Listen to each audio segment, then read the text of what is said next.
BTS সম্পর্কে এর আগে অনেকবার আমার কাছে প্রশ্ন আসছে, তখন আমি এটা নিয়ে একটু ঘাঁটাঘাঁটি করলাম, নেটে জানার চেষ্টা করলাম জিনিসটা কি।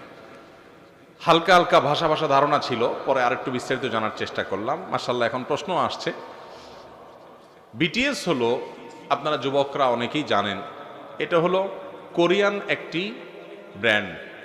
যারা গান করে, কিছু পোলাপান, ইয়াং তরুণ, তারা মূলত গান করে। এই পপ গানের ব্র্যান্ড সারা পৃথিবীতে এরা খুব জনপ্রিয়। আমাদের দেশে হাজার হাজার লক্ষ লক্ষ মুসলমানের ছেলেমেয়েরা এই বিটিএস এর ভক্ত হচ্ছে। তো বিটিএস এর ভক্ত হয়, এখানে সমস্যাটা কি বা সমস্যা আদৌ আছে কিনা, এর জবাবে আমরা বলতে চাই, প্রথমত বিটিএস এর মূল কাজই হলো মিউজিক দিয়ে গান করা, ঠিক না ভাই? ঠিক। মুসলমানের জন্য মিউজিককে আল্লাহ তাআলা হালাল করেছেন না হারাম করেছেন?